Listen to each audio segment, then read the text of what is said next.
UFC 316 Merab Dvalishvilli versus Sean O'Malley 2 just took place. Overall, I enjoyed the fights. There were a couple of duds, but overall, the fights were very solid. We got a lot of highlight reel finishes, and even the decisions, a lot of them were pretty fun to watch. I'm going to go over every single fight on the card, starting with the early prelims, ending with the main event, and without wasting any more time, let's jump right into the video. All right, starting off with the first fight, Maderos versus Mark Chonsky. Uh, I didn't watch the full fight live, so I had to rewatch it again. Basically, this was Maderos just piecing up Mark Chonsky for almost 3 rounds. Maderos just chewed up that calf kick. Joe Rogan probably had an orgasm watching this fight, but ironically, the calf kick made the difference. Every time Chonsky tried to pressure forward, Maderos kicked the calf, and eventually Chonsky's leg gave out towards the end of the second round. I don't know how he survived the third round, but I guess hats off to him. He's pretty tough. Like Chonsky did try to get the back of Maderos, but to no avail for the real naked choke. And other than that, Maderos clearly won this fight. I had it 30-27, I guess. Maybe you can make a first round argument for Chonsky, but not really. I had it 3-0 for Markel Maderos. So good job to Maderos. All right, moving on, we got Quinnland Salkilled versus Yanal Ashmuz. This did not go how I expected it to go. Now I did pick Quinnland Salkilled to win this fight, but I thought Salkill would be the one to piece up Yanal Ashmuz on the feet. And whenever the fight took place on the ground, I thought Quinlan Salkilled will be the one primarily defending the takedowns and trying to get back up to his feet or get off the fence. Turns out Quinlan Salkill turned into Habib Nurmagomedov and started to wrestle fuck Yanal Ashmuz.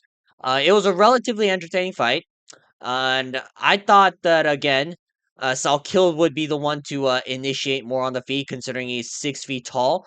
But turns out Yanal Ashmuz, he was the one who was getting better shots off on the feet. Like Salkill was getting the cleaner shots using his range with his teep kicks, his head kicks, and his jab. But Yanal Ashmuz was able to clip Quinlan Salkill a few times with the right hand. Ashmuz got some power in him. I'll give him that. But ultimately, Salkill's wrestling and his long range striking made the difference for this fight. Ashmuz did have a chance in the third round, but I think it was a little bit too late by then. So Quinlan Salkill wins this fight 29-28. Pretty comfortable and relatively fun fight. I'll say that for Quinlan Salkill. Moving on, we got Jaka Saragi versus Ju Sang Yu. My Korean boy Ju Sang Yu knocks out Jaka Saragi in the first round. I think Ju Sang Yu, again, he beat Jaka Saragi, who is Anshul Jubilee victim, so I can't really say that he's gonna be like a fucking ranked contender off this win alone. But based on what we've seen, he looks really impressive. Picture perfect left hook to knock out the Anshul Jubilee victim. And it was a vicious knockout for Yu.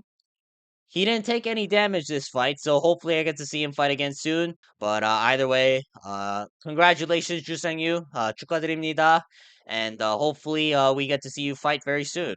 All right, moving on, we got Ariane De Silva versus Wang Kong. Again, another Joe Rogan orgasm session. Wang Kong chewed the fuck out of Ariane De Silva's leg to win a 29-28 decision. It wasn't as dominant as I expected it to be. I thought Wang Kong was going to win all 3 rounds. But once Ariane De Silva switched to Southpaw, I think that threw off Wang Kong. It looked like Wang Kong never fought a Southpaw before. Because whenever Ariane De Silva was in the Orthodox, Wang Kong was beating the shit out of her.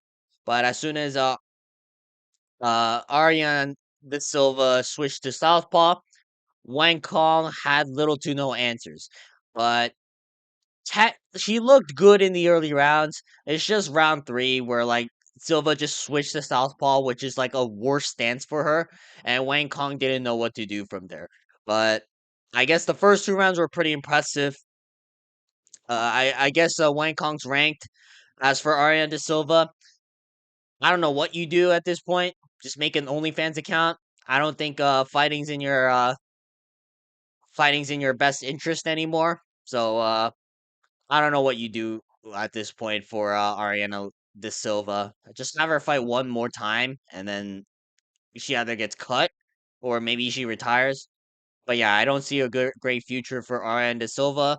But on the other hand, for Wang Kong, she looked pretty good, and I think the UFC is gonna do their best to try and build up Wang Kong to be a prominent flyweight contender.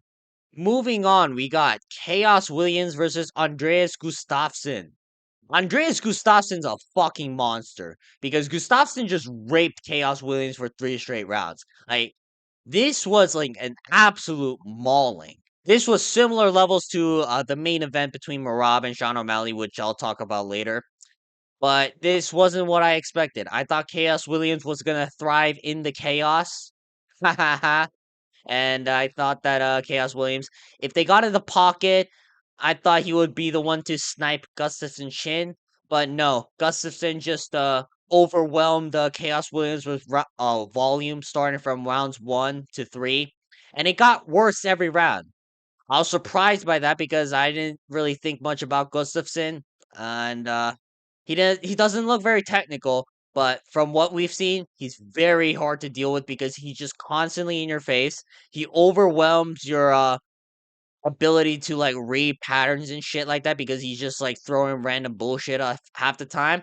And he's like incredibly strong and he's got crazy endurance. I won't be surprised if this guy's on fucking EPO or something like that. But regardless, I think that was a super impressive statement by Andreas Gustafsson for his UFC debut. He honestly probably would have destroyed Trevin Giles, and hopefully he fights someone pretty good because I thought Chaos Williams was someone who was like just relatively outside the rankings. But after seeing what Gustafson did to Chaos Williams, I think Gustafson should be like 1 or 2 fights away from a ranked opponent. All right, moving on. Sergey Spivac versus Waldo Cortez Acosta. Two absolute fat fucks going at it. And I'm not going to lie, I don't understand how either of these two are top 10 at heavyweight. It just shows how shit the heavyweight division really is. But as for the fight itself, Sergey Spivak, I thought he won. Like, the internet kept cutting off for me initially, and I was only able to see round 2 very clearly, so I thought Waldo Cortez Acosta was winning the fight. But no, I rewatched the fight. Rounds 1 and 3, Sergey Spivak just landed better shots against Waldo Cortez Acosta. The head kick was there for Spivak the whole fight. And I'm genuinely surprised that the judges gave it to Waldo Cortez Acosta upon rewatching the fight. Like, I don't know why you would even give it to him, as if, like, again, Acosta's not a fan favorite, and I don't really see him beating anyone within, like, the top 7. So I'm just gonna say that Waldo Cortez Acosta, uh, congrats. He's still shit. I didn't watch this fight going, oh shit, Waldo Cortez Acosta is actually looking really good. No, it's just that Sergey Spivak literally doesn't know what a takedown is. He just pulled high guard for like half the fucking fight, expecting Acosta to just keep hitting his guard for some reason. Spivak again, like even when the fight took place in either clinch or on the ground, Spivak didn't do shit. I don't know why. It's like he forgot how to grapple. But I guess Waldo Cortez Acosta won the fight, just taking apart Sergey Spivak. I don't know. I don't really care. Like I think it was a robbery, but again, who gives a fuck? These two are both honestly garbage to watch. All right, moving on, we got Azamat Murzakanov versus Brenson Ribeiro. Murzakanov just decked Brenson Ribeiro in the first round. Mike Beltran, this fucking retard ref over here, he's like waiting for Brenson Ribeiro to tap 2 strikes instead of just calling on the fight itself.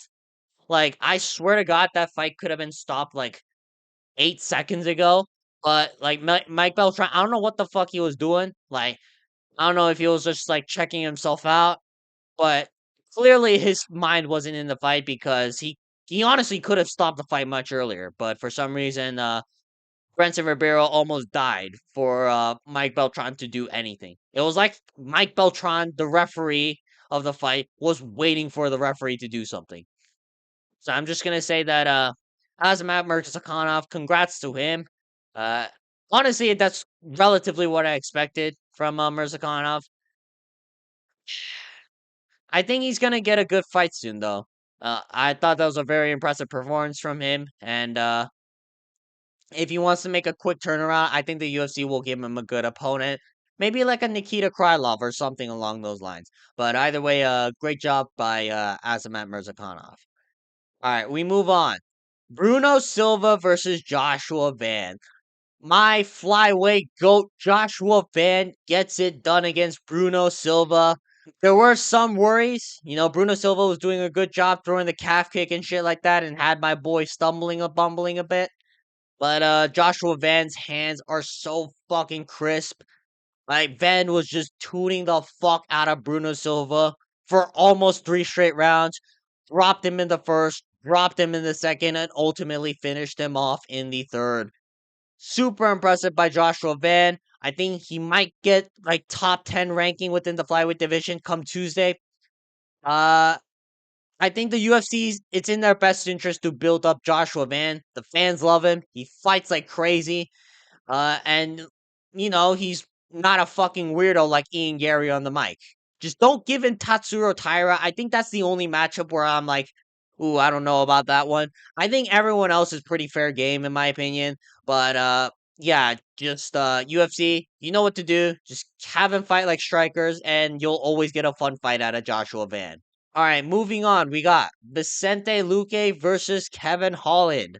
Unfortunately, Vicente Luque didn't know what a 45-70 was because Kevin Holland proceeded to submit him with a Darce choke in the second round.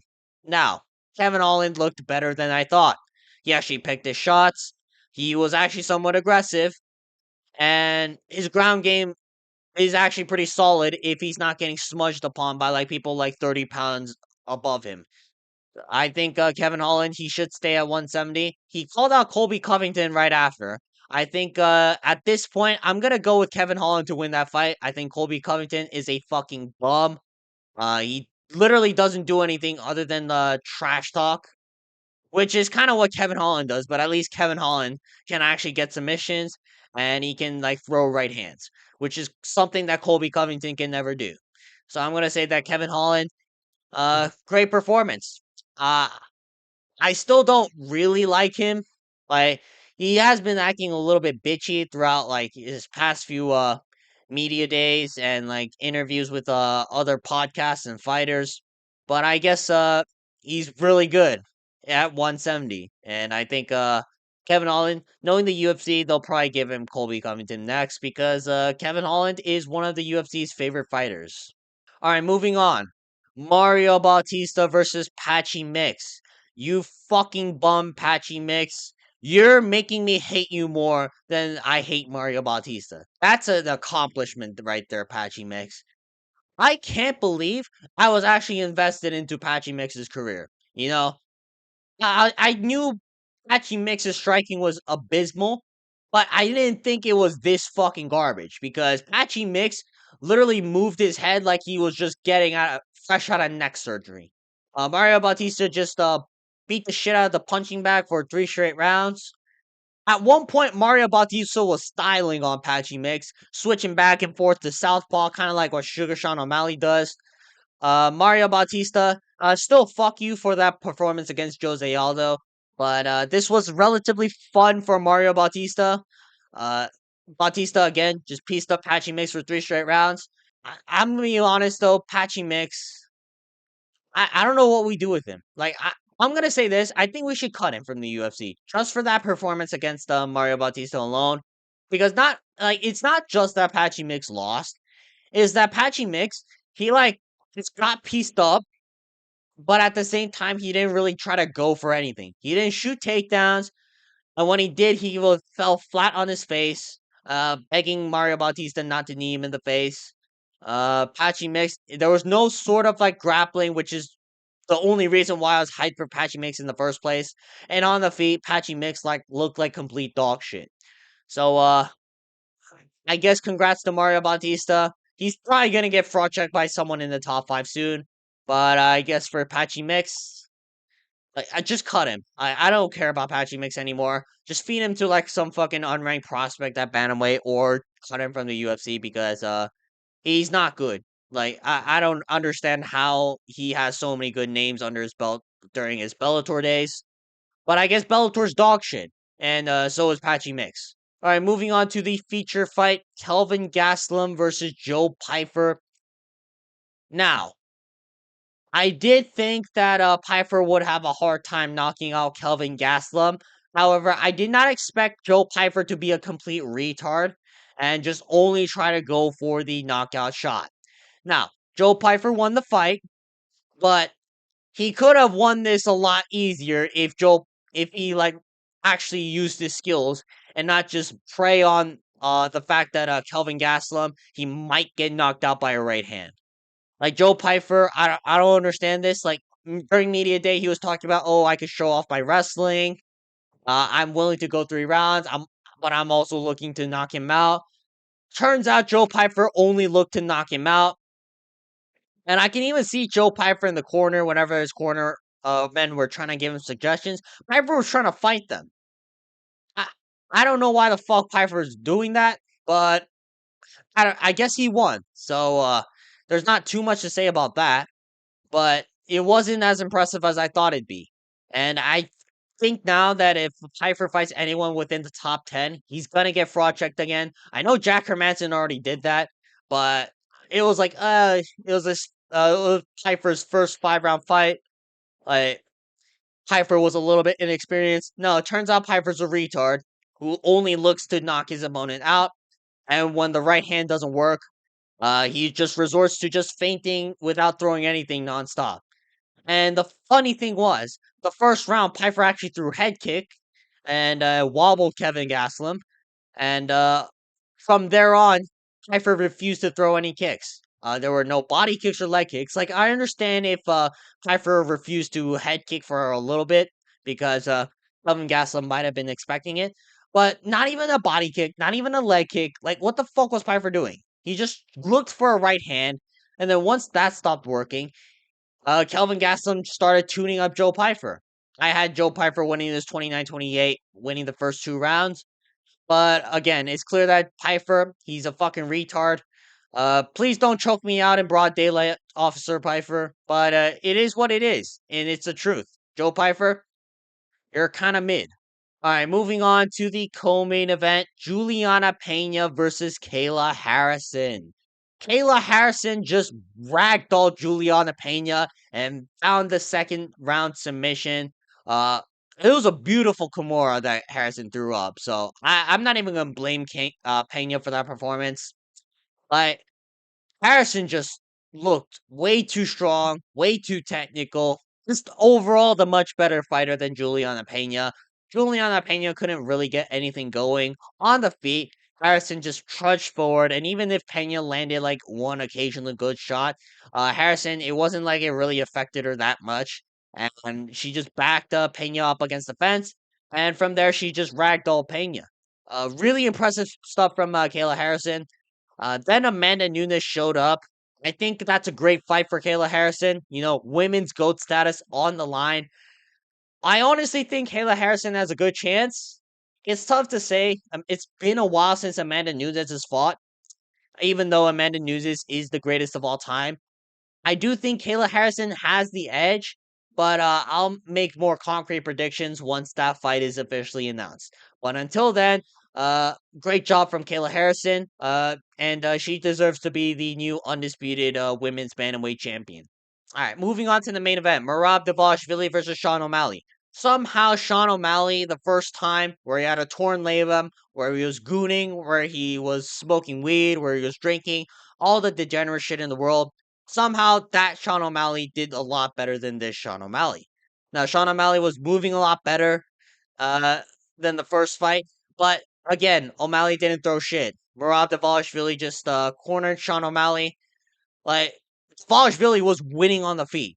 Like I thought Sean O'Malley was gonna like, you know, find a knockout shot occasionally if Merab Dvalishvili just refused to shoot takedowns. But no, O'Malley was too tentative. I think he was too worried about the fact that Merab can shoot takedowns, and Merab just ragdolled him even worse than the first fight. And eventually, he found a third round submission, which is crazy stuff to say because Merab never finishes anyone. But now that Merab has a submission game all of a sudden, I don't think anyone beats him in the bantamweight division. And as unfortunate as that is, for because I'm a Peter Yan fanboy, I gotta admit it now. Marab's the goat, and I don't see anyone beating him anytime soon. I don't understand why we're gonna give him Corey Sandhagen. Like Corey Sandhagen is going to get ragdolled, but maybe not. After all, Sandhagen does have better ground game than O'Malley. It's a matter of can Sandhagen stifle Merab's output. But either way, Merab cemented himself as the bantamweight GOAT, in my opinion, with this performance. He's going to destroy everybody left in the bantamweight division. And I think either Merab moves up to featherweight or he just gets old. I don't really see anyone beating Merab right now.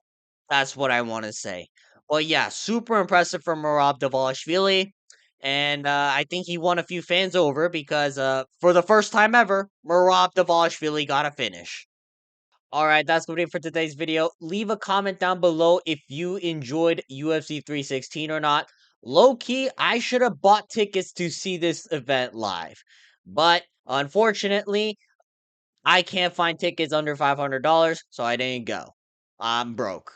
But anyways, yeah, just like and subscribe if you enjoyed this recap, and leave a comment down below what video idea you want me to put out next. But other than that, again, make sure to like and subscribe, and I will see you guys next time.